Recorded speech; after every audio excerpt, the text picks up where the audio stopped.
Wonderful. Well, let's get started. Welcome, everyone. My name is Monica Sari. I'm the Vice President here. We have our lovely Kathy Hansen, our instructional designer and VP of certification. She's going to be doing most of the talking today. And we also have Brandon Parker here. He's our CEO. He's going to be talking at the end. And again, please do feel free to participate using the Q&A. We're also going to send a survey at the end. All of these webinars are direct feedback that we're getting from you all, and we're satisfying that information. So the more you participate in the surveys, the more these webinars are going to be directly related to what you'd like to hear. So I'd love to give it over to Kathy Hansen. Take it away. Thank you, Monica. Make sure I'm not on mute here. So welcome back, everyone who's joining us again. If it's the first time you're joining us, we're happy to have you here. The band is back together to offer you another free webinar, again, based on, like Monica said, the topics that you said you wanted to hear about. Jennifer is going to be answering questions in the background. You might hear from other team members as well, depending on your question.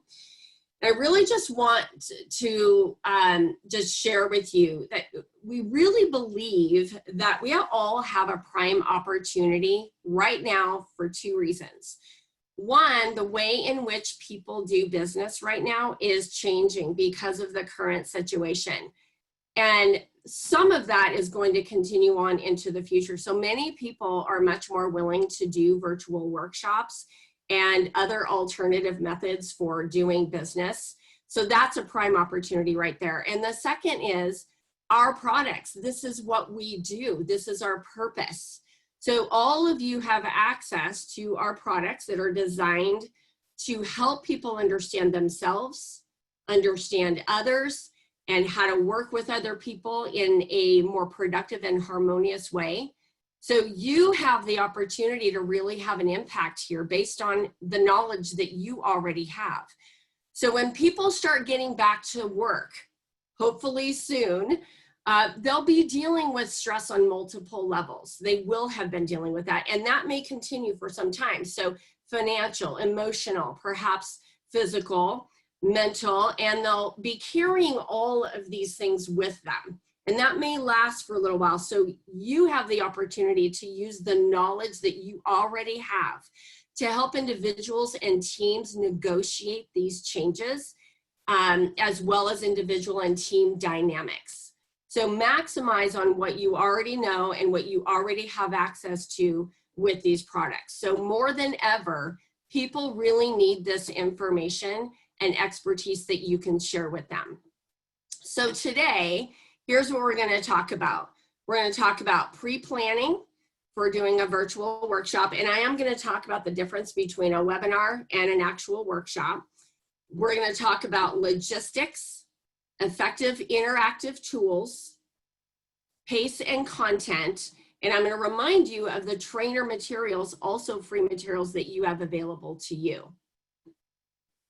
So let's start with the pre-planning of a virtual workshop. As much as possible, you want it to emulate your in-person classroom, although there are going to be some differences. And in some ways, this is actually going to be more beneficial. I'll explain those tips when we get to them. So first, thinking about what is it that you're going to present. Whatever that topic is, obviously, if you're coming to us, you're using our products. So if you're using our assessments, we have trainer materials available to you, and those are free. You can access those from your dashboard. I'll remind you of where that is later on in the presentation. Those of you who are already certified with us, you have a longer list of trainer materials available to you. So we already have PowerPoints that you can then modify. And I'll give you some tips on how to do that and things you want to keep in mind if you're modifying. And still, those of you who are DISC workshop leaders, you already have 5 full workshops in a box ready to roll. So they're already ready for this process. You want to think about the length of time of your presentation, and I'm going to give you some recommendations in a moment. You also want to consider time zones. So when you decide what time of day and the length of time that you're going to present, You want to consider time zones of people that you are reaching out to. So let's talk about the difference between a webinar or training and a workshop. Very different. Webinar is what we're doing right here. So that's designed for a lot of participants at once. And because you have a lot of participants, you're not going to have a lot of verbal interaction. So all of you are on mute, because I'm sure that you've been part of those presentations where several people forget to mute and then you hear their background noise. We don't want that kind of interaction when you have a webinar. Webinars are shorter. You don't want them to be any more than 1 hour. We choose 45 minutes, and we always try to come in a little bit after that, if not right on time. A workshop, though, is much more involved, and this is where you're going to have smaller groups of people, and it's designed to actually have interaction. So there will be moments when you're unmuted, you'll do some activities, it will be a longer length of time. If you have a full day workshop, you're probably going to want to, or we highly recommend that you break it up into at least 2 days. Sitting in front of a computer versus an in-class workshop is really hard to do. Even a full day in-class workshop can be pretty draining. So you want to break that up. In advance, you want to make sure that you send everything that they need. So send invitations and reminders with all expectations. The following recommendations and actual script here comes from Janice Jockle, one of our actual practitioners. Thank you, Janice, for this tip here. Stuart Pollard also had some great tips for us to share. You want to make sure they know what time you're going to be meeting, any tools they're going to need, any login information. We have a quick little tip right here, an actual script that you might use or modify. Include an assessment link if applicable. So if you are doing a training on one of our assessments and you're having them take an assessment, make sure they do that in advance and at least a week in advance so that they have time to read through it. Some people are going to read through that in a lot of detail. Certain styles will do that and they'll be prepared. And others might glance at it just before, but make sure that they have it in advance. And then finally, send out any activity materials in advance that you might be using. So these might be breakout activities that you're going to do. If they need materials, you want them to have those in advance rather than email them out to them during the actual workshop. Okay, so let's talk about setting up your space.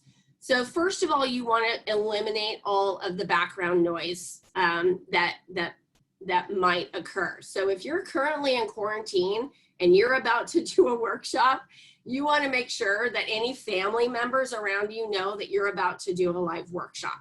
So you want to eliminate any of that potential background noise. You also want to make sure that you don't have any distracting backgrounds.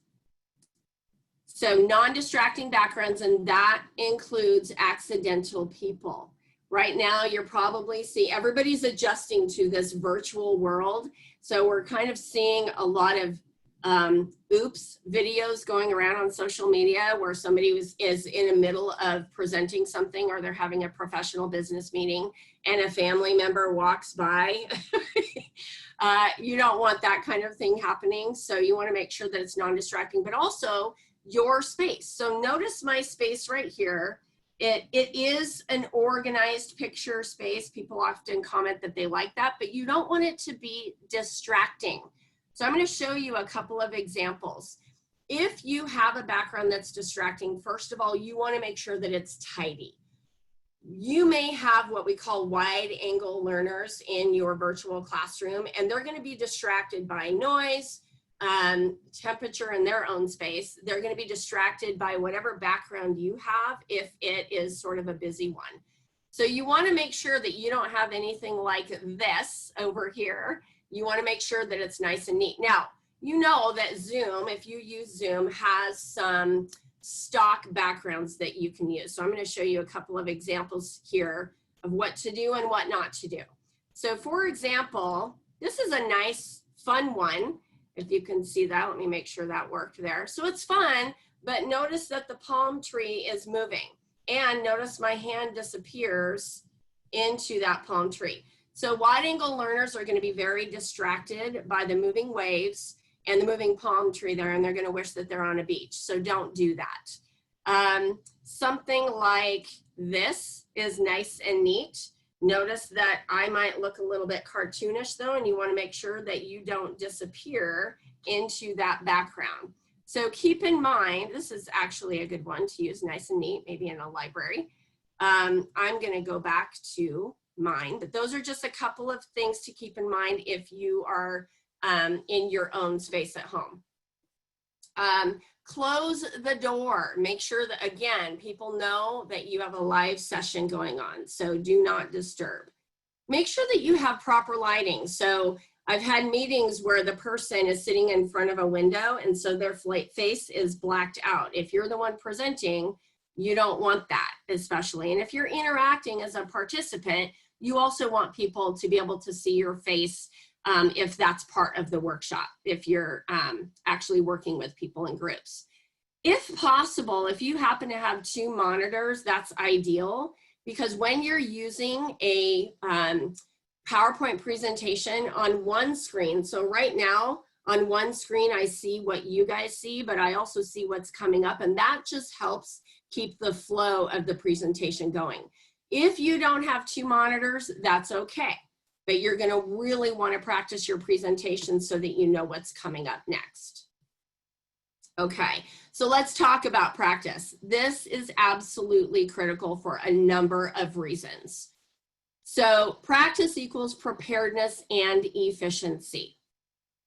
So the first reason that you want to practice is that you want to get your timing down. If you say you're going to have a 2-hour or a 3-hour workshop, you want to make sure that you're not going to go over.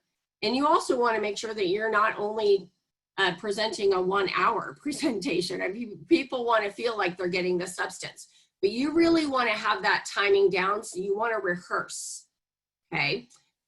The other thing that you want to rehearse is using multiple tools. So you may be using polls, you might be doing breakout rooms, especially if you haven't done these things for the ever. If this is your first time, you want to practice them. Maybe raising the hand feature. Any of those tools that you're going to use, you want to practice that. If you have the availability of helpers to help you out, I have a whole team here today. I have people answering questions. I have somebody moving my slides forward, and we've rehearsed together. That really helps it to move smoothly, but you might not have that ability. You might be a one-man, one-woman show, and that's okay too. It just means that you're really going to want to be practiced up, and the moment that you want to use a poll, you want to have it up and ready to roll. When you're going to use breakout rooms, you want to practice that, okay? The other reason that you want to practice is you want to practice your slide advancements if you're using PowerPoint, and most people do, right? So you want to make sure that that has a smooth flow as well. You want to practice and make sure that if you're using animations, you've done it in the right order, so that you don't have any accidental orders there and kind of fall off track.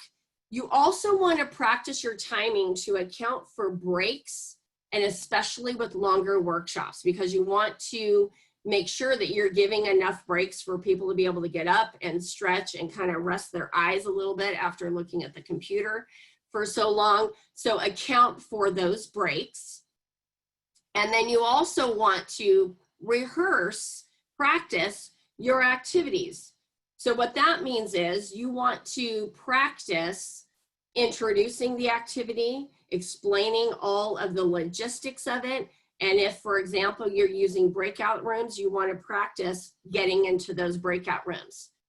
Always allow for 5 to 10 minutes more than you think you're going to need in your timing, because activities often go over. But here's, well, when I get to breakout rooms, there's actually really something cool about doing them virtually that you don't get to do in the classroom that actually really helps with that timing. Okay, so let's talk about the actual presentation.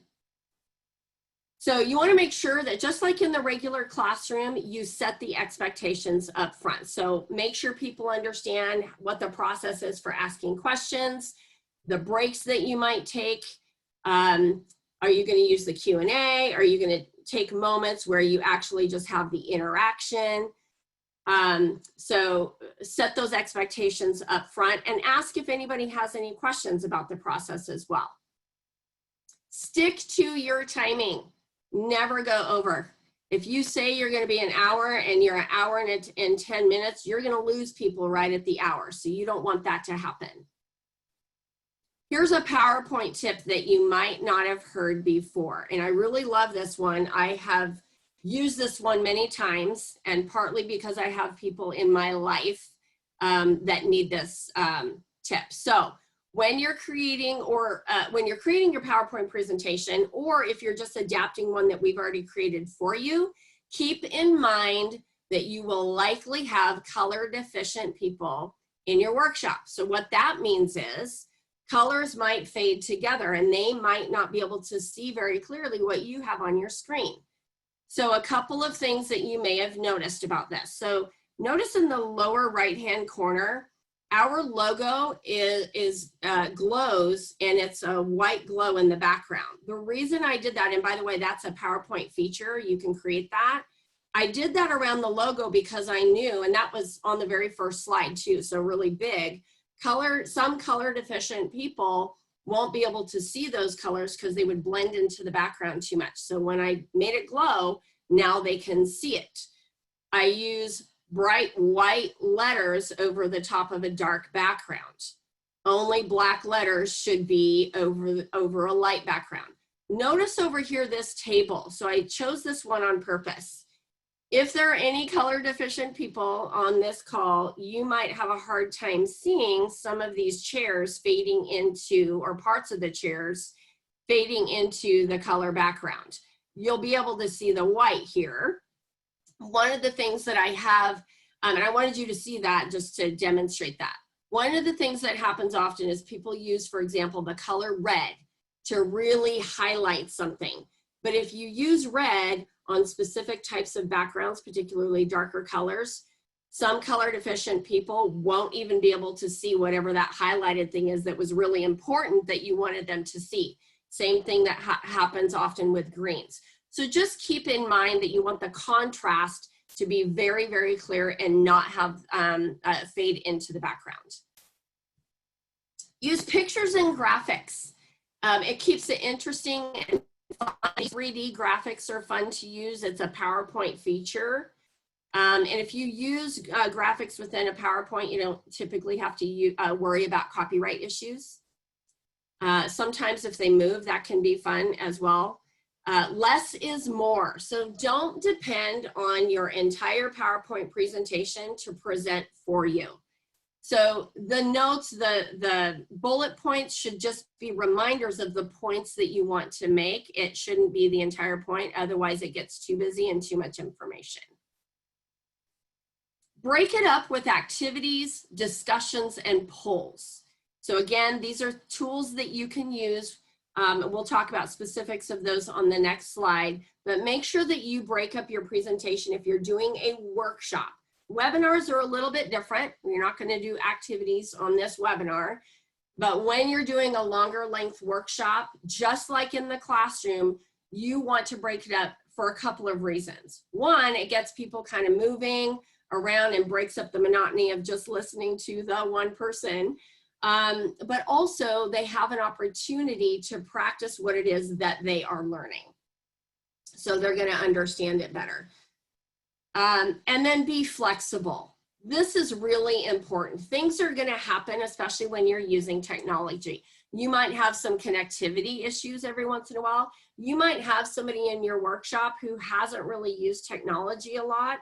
So this process might be new for them. Any number of things can happen. So just be ready to be flexible. And anytime you're presenting any workshop, whether it's virtually or in the classroom, you have to be able to learn on the fly, change positions on the fly. If one thing isn't working, have a backup plan. If an activity isn't going to work, have a backup activity. Okay. So be flexible, that's really important. Okay, so let's talk about interactive tools that you can use. So we've talked about polls before. These are a lot of fun. A couple of tips that I would give you for this.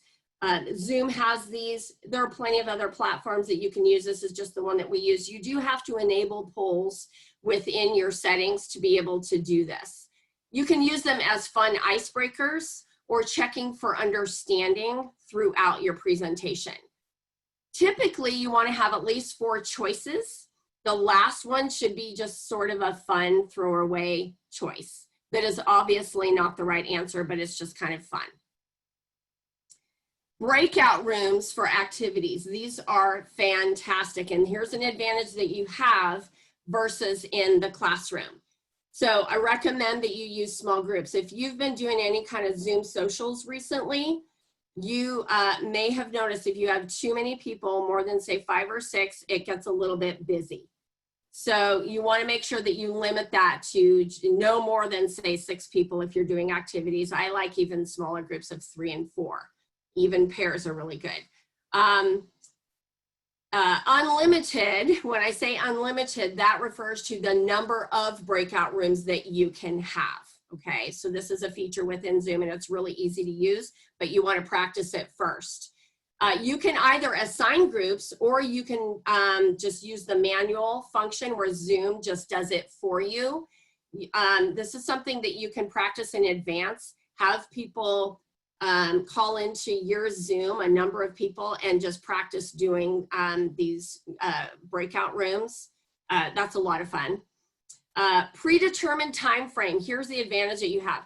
In an actual classroom, when you break people up into activities to go off and do what they're going to do, often it's hard to get everybody back once they're done. You don't have the problem, that problem with these breakout rooms.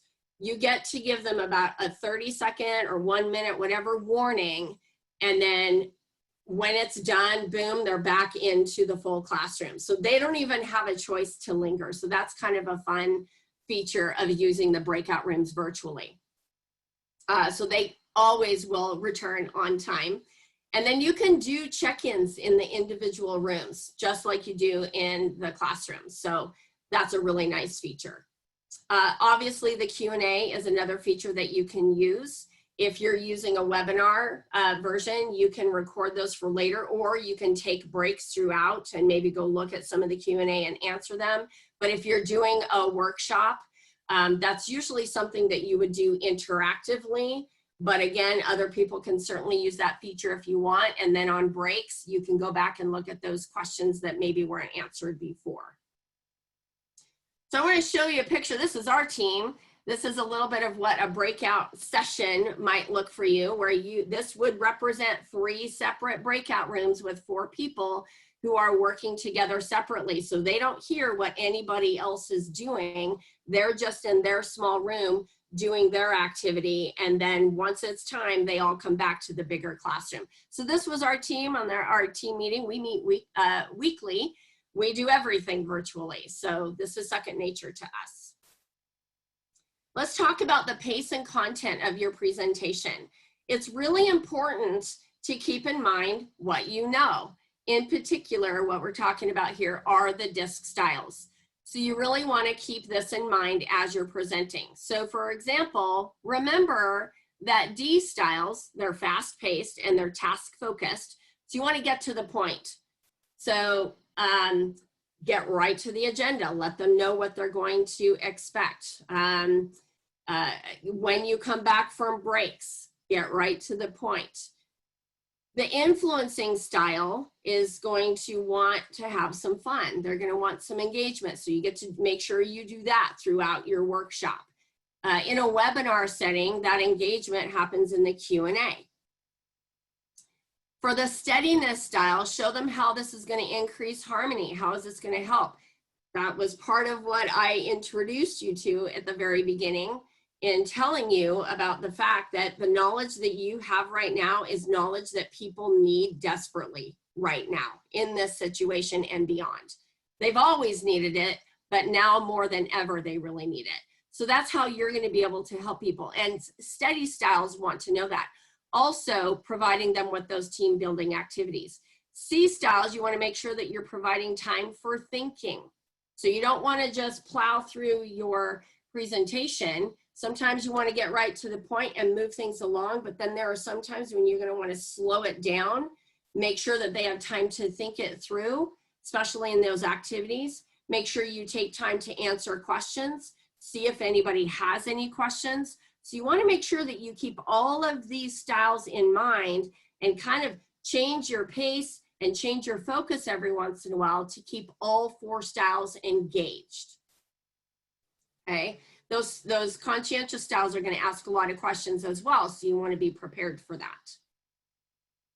Okay, so also with pace and content, you want to keep in mind workshop elements and the flow. So these are 7 things that you always want to include in your workshops. So you want to have a hook.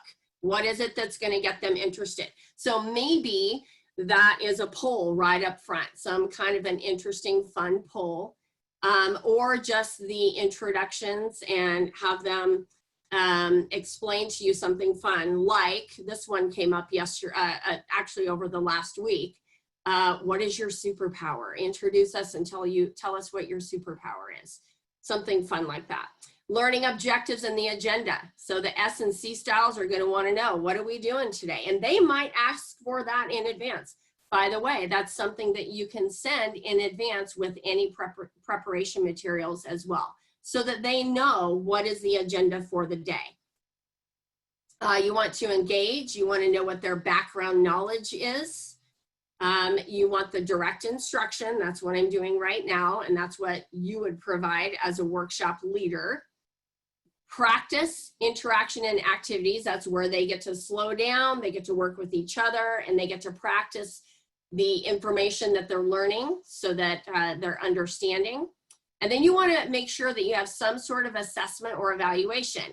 I recommend doing this throughout the workshop so that you are assessing for understanding, because if people aren't really getting it, you want to slow it down and go back over, or maybe explain it in a different way. That's that being ready with plan B and being ready for everything, being flexible, okay? And then at the end, also, you always want to have some sort of evaluation towards the end, or some sort of a wrap up. And then any questions that anybody has, you want to make sure that you include that in the wrap up. So here is a picture and a reminder of those free training materials that you have access to. We've shown this before, but we want to make sure that those of you who haven't joined us on these webinars before, remember this. From your dashboard, you have some trainer materials. And then again, to the right here, this is what what it looks like on the right here. These are some of the trainer materials you have available. You have PowerPoint presentations and activities, background materials, certified practitioners. Your list is a bit longer, and just workshop leaders. You have full workshop packages available to you.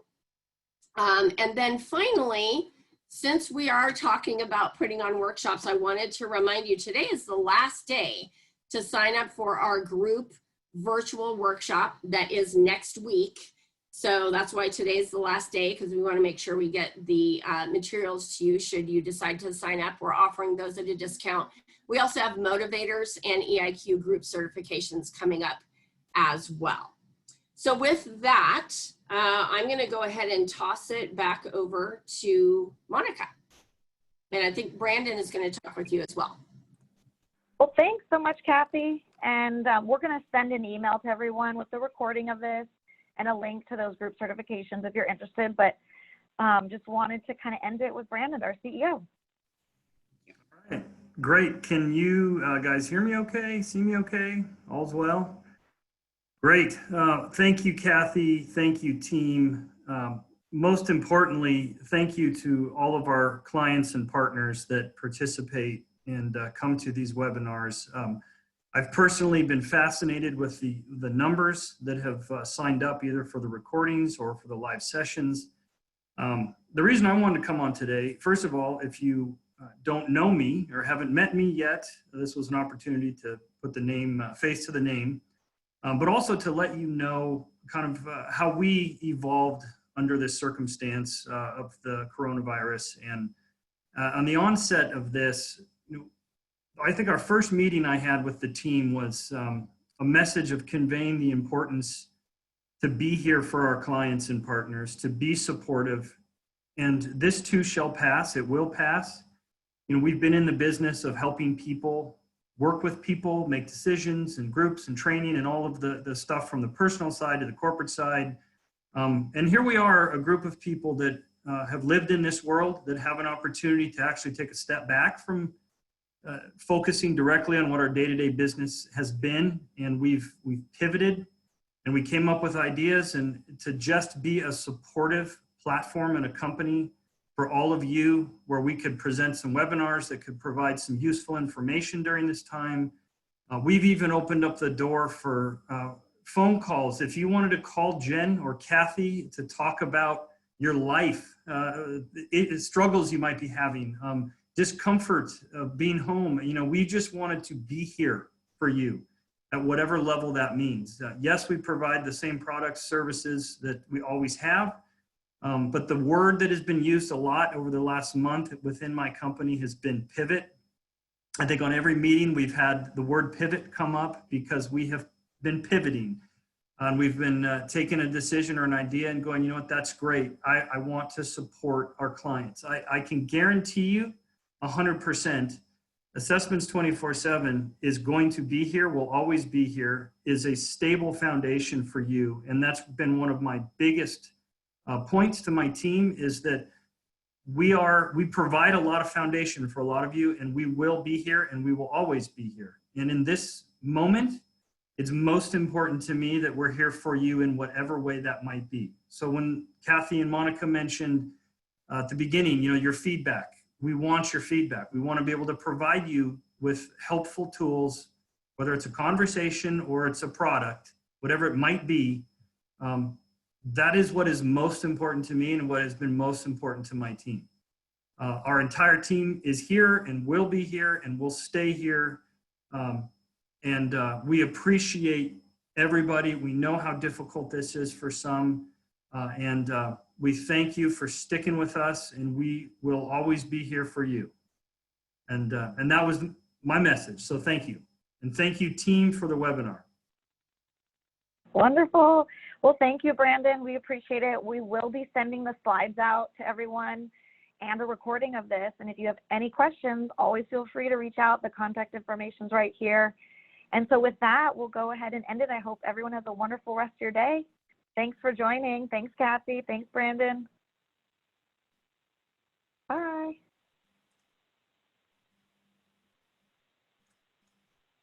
I stopped share. So we're not broadcasting anymore.